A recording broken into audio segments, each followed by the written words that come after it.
नमस्कार, आप देख रहे हैं हिंदी खबर। मैं हूं आपके साथ उन्नति भटनागर। महाराष्ट्र में मराठा आरक्षण की मांग को लेकर आंदोलन अब तेजी से फैल रहा है। गुस्साए प्रदर्शनकारी अब विधायकों के आवास, दफ्तर और दुकानों को आग में झोंक रहे हैं। महाराष्ट्र में मराठा आरक्षण की मांग आखिर अचानक फिर क्यों उठी? मराठा आंदोलन से आखिर किसे फायदा मिलने वाला है, इसी पर आज चर्चा करेंगे। लेकिन उससे पहले ये खास रिपोर्ट देखिए। आरक्षण की आग, जलता महाराष्ट्र। कई शहरों में आग, नया राजनीतिक तनाव। महाराष्ट्र की आग कैसे बुझाएगी सरकार? महाराष्ट्र आरक्षण पर महाभारत। मराठा आरक्षण को लेकर महाराष्ट्र में लगी चिंगारी अब दहकने लगी है। आंदोलन हिंसक रूप ले चुका है। मराठा आरक्षण की आग सबसे ज्यादा वीड में देखने को मिल रही है। आग धधक धधक कर नेताओं की हवेली तक पहुंच गई है और घरों में खड़ी गाड़ियों को जला दिया। मराठा आरक्षण पर गुस्से की आग ने महाराष्ट्र के सीने में शोले भड़का दिए हैं। आंदोलन का असर सबसे ज्यादा छत्रपति शिवाजी नगर, अहमदानगर, वीड, जालान, परभणी, हिंगोली, नांदेड़, लातूर, धाराशिव में देखने को मिल रहा है। मराठा समुदाय को आरक्षण दिलाने के लिए लोग अब हिंसक रुख अपनाने पर आ गए हैं। ये हिंसा वो किसी और से नहीं बल्कि अपने ही प्रति कर रहे हैं। मराठा आरक्षण की मांग को लेकर एक दिन में एक महिला और चलिए चर्चा की शुरुआत करते हैं। खास मेहमान हमारे साथ जुड़ गए हैं, सीधा आपको रूबरू कराती हूं। चंदन गोस्वामी, प्रवक्ता भारतीय जनता पार्टी से हमारे साथ जुड़ गए हैं। चंदन जी, आपका बहुत स्वागत। आनंद दुबे, प्रवक्ता शिवसेना उद्धव गुट से हमारे साथ जुड़ गए हैं। आनंद दुबे जी, आपका बहुत स्वागत। संदीप त्रिपाठी, नेता कांग्रेस पार्टी से हमारे साथ जुड़ गए हैं। संदीप जी, आपका बहुत स्वागत। आलोक पांडे, राजनीतिक विश्लेषक हमारे साथ जुड़ गए हैं। आलोक जी, आपका बहुत स्वागत। चंदन गोस्वामी जी, सीधा रुख करूंगी आपका, क्योंकि देखिए किस तरीके से लगातार हिंसा हो रही है, लोगों की जानें जा रही हैं, 25 लोग आत्महत्या कर चुके हैं। आखिर इन सब का जिम्मेदार अब कौन है? देखिए, मराठा आरक्षण के लिए आज भी सर्वपक्षीय बातचीत हुई है, जिसमें 32 पार्टियों के नुमाइंदे शामिल थे। पूरे राज्य के जो भी पार्टियां उसमें नेतृत्व करती है, वो सभी शामिल थी। हम लोग मराठा आरक्षण के बिल्कुल पक्षधर है। मराठाओं का जो आंदोलन चल रहा है उसके पक्षधर है। पिछले बार जब देवेंद्र फडणवीस की सरकार थी तब उन्होंने वह आरक्षण दिया था, हाईकोर्ट में उसको टिकाया गया था, लेकिन सरकार बदलने के बाद उस पर में कोई भी काम किया नहीं गया, जो सुप्रीम कोर्ट के अंदर में वह खारिज हुआ। इस बार सर्वपक्षीय दल के अंदर, सर्वपक्षीय वार्ता के अंदर में सभी ने एक मत से तय किया है कि मराठा को आरक्षण देना है किसी भी कीमत पर, लेकिन कायम स्वरूप होना चाहिए। वह ऐसा नहीं हो कि कोई चैलेंज दे दे और वो वहां पर में उसको बाद में हमें मुंह की खानी पड़े। हम चाहते हैं कि उनको दिया जाए। मराठाओं का आंदोलन जो हो रहा है, मराठाओं ने पिछले बार में 60 मोर्चे निकाले थे, शांतिपूर्वक निकाले थे। मराठा शांति प्रिय समाज भी है, लेकिन जिस प्रकार से यह हिंसक आंदोलन किया जा रहा है, इसमें कहीं न कहीं राजकीय षड्यंत्र की बू आ रही है हमें। यह कहीं न कहीं राजकीय षड्यंत्र किया जा रहा है और मराठाओं को इसमें बदनाम करने की कोशिश की जा रही है, क्योंकि मराठा हमेशा शांति प्रिय रहा है। उन्होंने हमेशा शांति प्रिय आंदोलन किया है। उनका आंदोलन जो मनोज जरांगे पाटिल कर रहे हैं वो भी शांति प्रिय ही है। लेकिन जिस प्रकार हिंसा की जा रही है, तोड़फोड़ की जा रही है, आगजनी की जा रही है, उसके पीछे कहीं न कहीं राजकीय षड्यंत्र की हमें बू आ रही है। हम आत्महत्याओं पे इस प्रकार की जा रही है, उसकी सरकार पूरी तरह जांच कर रही है और तोड़फोड़ करने वालों, आगजनी करने वालों पर सख्त कार्रवाई की जा रही है। उन्हें उनकी पहचान की जा रही है कि आखिर मराठा को बदनाम क्यों कर रहे हैं, किस राजनीतिक पार्टी से भी जुड़े हुए हैं।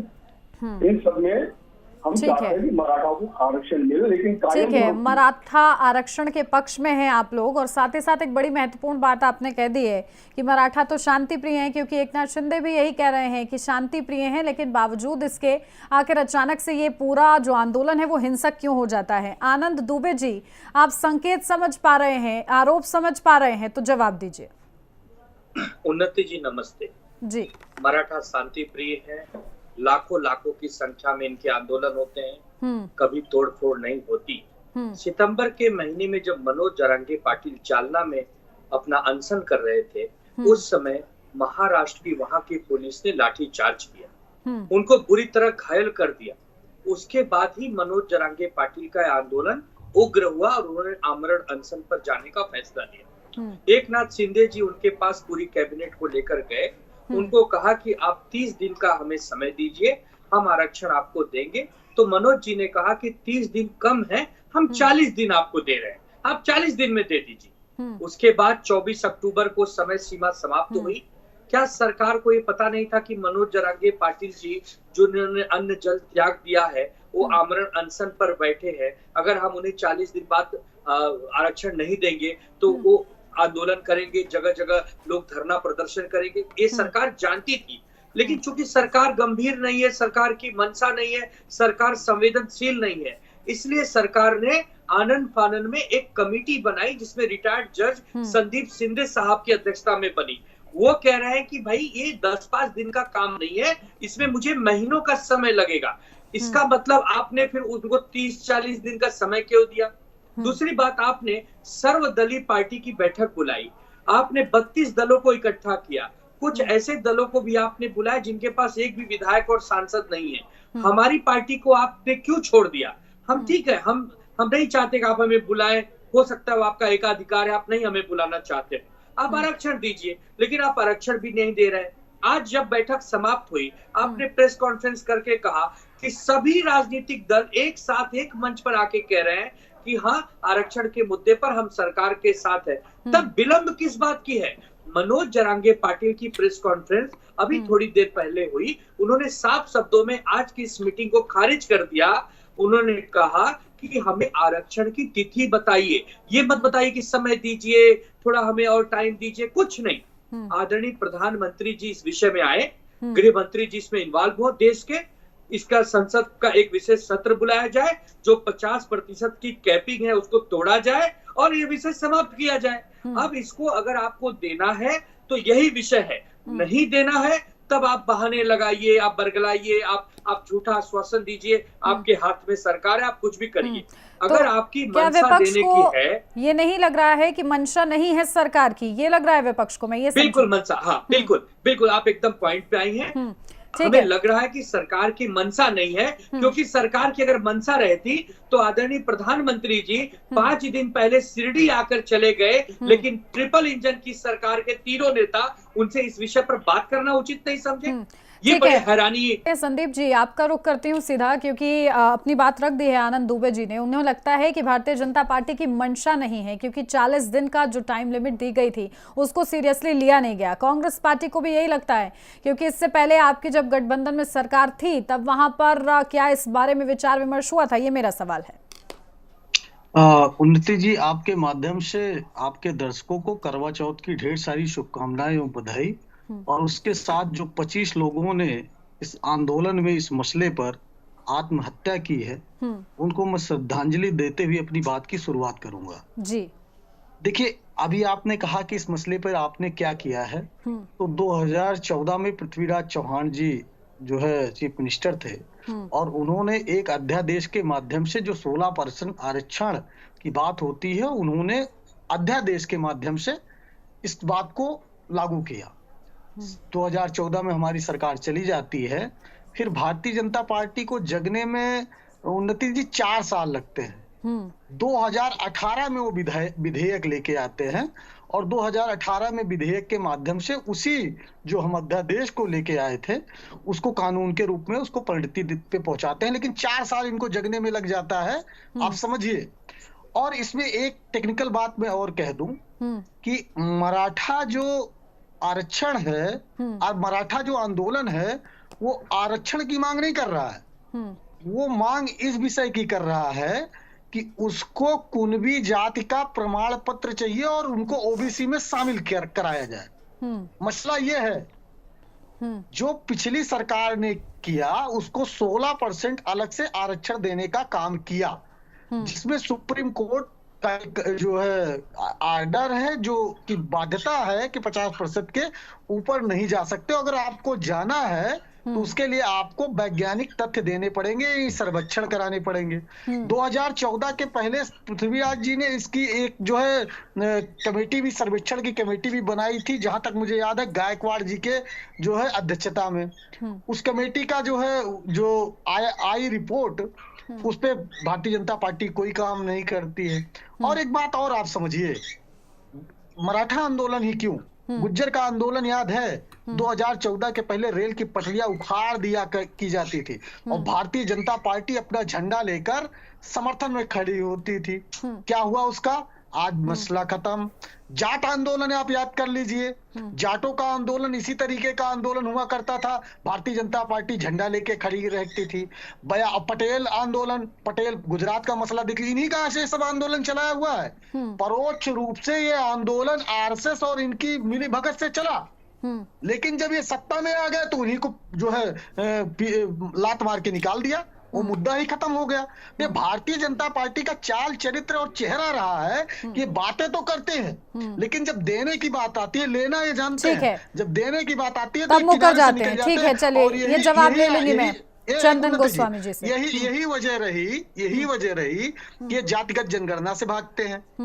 यही वजह है कि आप सर्वेक्षण से क्यों नहीं भागते हो भाई? आप और लोकतंत्र के इतने बड़े दुश्मन हैं कि बीएमसी, उसी महाराष्ट्र में बीएमसी के चुनाव 2 साल से ज्यादा हो गए अटके हुए, चुनाव नहीं करा पाते हो। जम्मू में 370 खत्म करते हो, 6 साल से चुनाव नहीं हो। ये चाहते हैं कि इसी तरीके से कहीं चुनाव ना हो, ये ऐसे जो है मनमर्जी की सरकार चलाते रहे। ठीक तो है, ये लोकतंत्र चलिए नहीं है। मराठा आंदोलन से आप चुनाव तक भी पहुंच गए हैं। ठीक है, चलिए अब इसका जवाब मैं ले लूंगी चंदन जी से, लेकिन उससे पहले आलोक पांडे जी, आप देख रहे हैं कि स्थिति क्या बनी हुई है। हालांकि ये जो मराठा आंदोलन है वो आज का तो है नहीं, हम लोग सभी जानते हैं दशकों पुराना ये आंदोलन है। 2018 में क्या हुआ, उसके बाद सुप्रीम कोर्ट की तरफ से क्या कुछ फैसला है, सभी जानते हैं। लेकिन मंशा का क्योंकि जिक्र हो रहा है कि भारतीय जनता पार्टी की मंशा ही नहीं है, तो क्या बताइए, टेक्निकल तरीके से बताइए कि क्या आपको भी यही लग रहा है कि मंशा नहीं है या सरकार विचार नहीं कर रही है? नहीं, भारतीय जनता पार्टी का कोर वोटर है मराठा, शिवसेना और भारतीय जनता पार्टी का, और कोई भी पार्टी अपने कोर वोटर को किसी भी कीमत पे नाराज नहीं कर सकती। और आज ये ही शायद शिंदे साहब ने कहा है कि वो कुणबी जात में शामिल करने के लिए प्रयासरत है, और वो शामिल करें, क्योंकि कुणबी जात में मराठी पहले भी आते थे, निजाम के समय तो कुणबी में ही थे। बाद में जब महाराष्ट्र एक अलग से निर्मित हुआ तो मराठों को मराठे के रूप में रखा, और टोटल महाराष्ट्र में 33% मराठे हैं। और जब मैटर सुप्रीम कोर्ट में गया तो सुप्रीम कोर्ट ने मना कर दिया था कि बोले महाराष्ट्र की टोटल जमीन में 70% मराठों के पास है, टोटल एजुकेशन में 54% मराठे हैं, 70% जो सरकारी संस्था है उसमें 70% मराठी का प्रतिनिधित्व है। सामाजिक और आर्थिक रूप से मराठी उस तरह से पिछड़े नहीं कि उन्हें आरक्षण मिले। अब एक ही रास्ता है, क्योंकि जिसकी जितनी भागीदारी उसकी उतनी हिस्सेदारी का जब नारा चलेगा, तो आप देखिए, चाहे वो गुजरात में हो, चाहे हरियाणा में हो, चाहे महाराष्ट्र में हो, फिर एक बड़ा जनजातीय समूह है वो आरक्षण की मांग करने लगता है, क्योंकि 33% लोग अगर राज्य के आरक्षण की मांग करते हैं तो ये किसी भी सरकार के लिए मुमकिन नहीं है कि उससे वो नाराजगी बोल ले सके। वो संवैधानिक हो, गैर संवैधानिक हो, इससे कोई फर्क नहीं पड़ेगा, क्योंकि वोट लेने आपको उसी के पास जाना पड़ेगा। तो इसलिए जब जब आप आरक्षण का, चाहे सत्ता पक्ष हो या विपक्ष हो, राजनीतिक उपयोग और दुरुपयोग करते हैं, तो समाजों को ऐसे आंदोलनों से जूझना पड़ता है, समाजों को ऐसे विभाजनकारी आंदोलनों से या ऐसे खतरनाक आंदोलनों से जूझना पड़ता है जिसमें सैकड़ों लोगों की जान चली जाती है। बिल्कुल। जब सर्वोच्च न्यायालय बिल्कुल, देखिए स्पष्ट तस्वीर आपने समझाने का प्रयास किया है और सर्वोच्च न्यायालय की तरफ से जब फैसला दिया गया है तो उसके बाद उसके आधार पर, ताकि आप लोग अपना जो पॉइंट ऑफ व्यू है उसे और ज्यादा मजबूत कर सके, तब जाके सर्वोच्च न्यायालय का रुख करना चाहिए। चंदन गोस्वामी जी, देखिए एक तो आपकी मंशा पर सवाल उठ रहे हैं कि बीजेपी चाहती ही नहीं है, दूसरा ये कहा जा रहा है कि 40 दिन का जो अल्टीमेटम दिया गया था उसको भी आप लोग ने सीरियसली नहीं लिया, जबकि लगातार ये आंदोलन चल रहा है। तो ऐसे में अब आगे किस तरीके से आप लोग रणनीति बना रहे, कैसे इस आंदोलन को शांत कराएंगे, क्योंकि मराठा तो आपका कोर वोट बैंक है। देखिए, आपने दो मूल सवाल किए इसके अंदर में। पहली बात बोला कि हमारी मंशा नहीं है। अगर हमारी मंशा नहीं होती तो देवेंद्र फडणवीस की सरकार उसे अपने कानून नहीं बनाती। रही बात दूसरी, हमारे इसमें खोट है। जो पिछले बार जब सुप्रीम कोर्ट में केस गया था, 2.5 वर्ष तक मुख्यमंत्री जो उस समय के थे वे केवल 2 से 3 बार मंत्रालय में आए। अगर वो बार-बार मंत्रालय में आते, उस विषय पर ध्यान देते तो सुप्रीम कोर्ट में उसको अच्छा वकील करते तो वो टिका पाते, उसके कोई जिरह करते। वरना जबकि कांग्रेस की और शिवसेना की और राष्ट्रवादी की सरकार ने यह किया नहीं। उस समय के मुख्यमंत्री पूरी तरह जवाबदार है। अभी इस समय जब हम ये चाह रहे हैं कि उन्हें कायम स्वरूप मिलना चाहिए, यह नहीं कि उसके लिए किसी ने उठा करके वो पिटीशन डाल दी तो फिर से रद्द हो जावे, ऐसा नहीं। दूसरी बात, जब 40 दिन का समय हमें दिया गया था, 40 दिन में कोई सरकार बैठी नहीं थी, उसके अधिकारी को बैठे नहीं थे। वो वहां पर में तेलंगाना में जो कुंभी की प्रमाण पत्र के लिए वहां पर हम पूरे गए थे, तो उनने वहां के लोगों ने, वहां की सरकार ने कुछ समय मांगा है उनसे, 2 महीने का। आनंद दुबे जी इत्तेफाक नहीं रख रहे हैं आपकी इस बात से। आनंद दुबे जी जल्दी से बात रखिए, वक्त कम है। देखिए, सबसे महत्वपूर्ण हिस्सा है कि आजादी के पहले जब निजाम का अंतिम शासन काल चल रहा था तो हमारे देश के मराठाओं को कुणबी माना जाता था। जब भारत देश आजाद हो गया, हमें आजादी मिल गई, तो एक छोटा सा हिस्सा मराठाओं का कुणबी में चला गया, बाकी बड़ा समुदाय मराठा रह गया। मनोज जरांगे पाटिल ये कह रहे हैं कि जितने भी मराठा हैं 100% लोगों को कुणबी का सर्टिफिकेट दिया जाए। लेकिन सरकार चालबाजी क्या कर रही है, सरकार कह रही है कि केवल 7 लाख लोगों को काउंटर कर सकते हैं कुणबी चंदन जी आप। मानेंगे। मतलब 4 करोड़ लोगों में से केवल 7 लाख लोग काम है। ये दुर्भाग्यपूर्ण स्थिति है। झूठ फैलाओ, बार-बार बोलो, लोगों को भ्रमित करो, ये केवल भ्रमित करने का काम करते हैं। राज्य को भड़काकर हिंसा में डालने का काम करते हैं। ठीक है, सत्ता आपकी है, सत्ता आपकी है। चंदन जी, अब क्या आश्वासन आप देंगे, आगे क्या पॉलिसी मेकिंग होगी, क्योंकि ईडब्ल्यूएस के लिए आप लोग ने बाकायदा संविधान में संशोधन किया था, मुझे याद है। तो ऐसे में अब इसके लिए आप लोग क्या कुछ आगे करेंगे, जल्दी से एक लाइन में आश्वासन। सुप्रीम कोर्ट में, न्यायालय में जो मामला रहता है, हम ये चाहते हैं कि कायम स्वरूप मराठाओं को उसका हक मिले, उसको आरक्षण मिले, और जो भी उसमें छोटी मोटी त्रुटियां हैं उसके ऊपर में उसको क्लियर किया जाए। और जो सुप्रीम कोर्ट ने बताई है, हमें उसको त्रुटि को क्लियर किया जाए। इसके लिए केंद्र सरकार और राज्य सरकार मिलकर के काम कर रही है। मुख्यमंत्री जी ने आज बात क्लियर कर दिया है, जिसमें शरद पवार भी साथ में थे। उन्होंने कहा है कि इसे शांति से, ठीक है, ये आश्वासन आपका मुझे जमीनी स्तर पर भी दिखना चाहिए, क्योंकि लगातार ये आंदोलन जो है उग्र होता जा रहा है। 25 जाने चली गई हैं और अब सरकार को इस पर मैच्योरिटी के साथ डिसीजन लेने की जरूरत है। ठीक है, माफी के साथ आपको रोक रही हूँ, वक्त नहीं है मेरे पास। बहुत शुक्रिया आप सभी का हमारे साथ इस चर्चा में जुड़ने के लिए।